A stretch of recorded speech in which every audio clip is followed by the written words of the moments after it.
Hello guys, നമ്മൾ എവിടെ വന്നിരിക്കുന്നതെന്നാണോ നിങ്ങൾ ചിന്തിക്കുന്നത്? നമ്മൾ 10th റിസൾട്ട് വന്നതിന് ശേഷം മുതൽ ചിന്തിക്കുന്ന ഒരു ചിന്തയാണ് ടീച്ചർമാർക്ക് എല്ലാവർക്കും കൊണ്ടുപോയി ചോക്ലേറ്റ്സ് കൊടുക്കണമെന്ന്. അങ്ങനെ അത് നീണ്ട് ഇപ്പോഴാണ് അത് നടക്കുന്നത്. അങ്ങനെ നമ്മളെല്ലാവരും ഉണ്ടായിരുന്നു.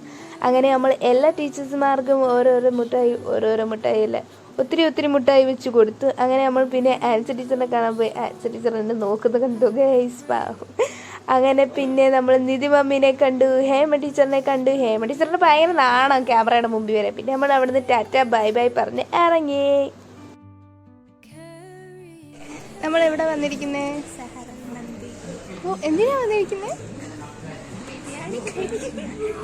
സഹറൽ മന്തിയിൽ ബിരിയാണിയോ?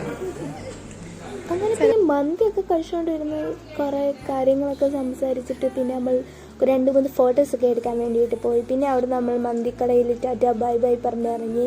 മന്തി അടിപൊളിയായിരുന്നു ഗൈസ്, സൂപ്പറായിരുന്നു. പിന്നെ അത് കഴിഞ്ഞ് നമ്മൾ ഇതൊക്കെ ഒരു കൊച്ചു സന്തോഷങ്ങളാണ്. മുമ്പ് പഠിച്ച ടീച്ചർമാരെ പോയി കാണുക, അവർക്ക് ചോക്ലേറ്റ്സ് കൊടുക്കുക, ഇതൊക്കെ നിങ്ങളും ചെയ്യേണ്ടതാണ്. ഇതൊരു പാഠമായി എടുക്കേണ്ട ഒരു കാര്യമാണ്. പിന്നെ നമ്മൾ എൽസ നമ്മളെ വിട്ടുപിരിഞ്ഞ് വയനാട് പോവുകയാണ്. അത് നമ്മുടെ ലാസ്റ്റ് മീറ്റ് ആയിരുന്നു. പിന്നെ അവളെ ടാറ്റ ബൈ ബൈ പറഞ്ഞ് വിട്ടിട്ട് നമ്മളും വീട്ടിലേക്ക് വന്നു. അപ്പോൾ അത്രേ ഉള്ളൂ, ബൈ.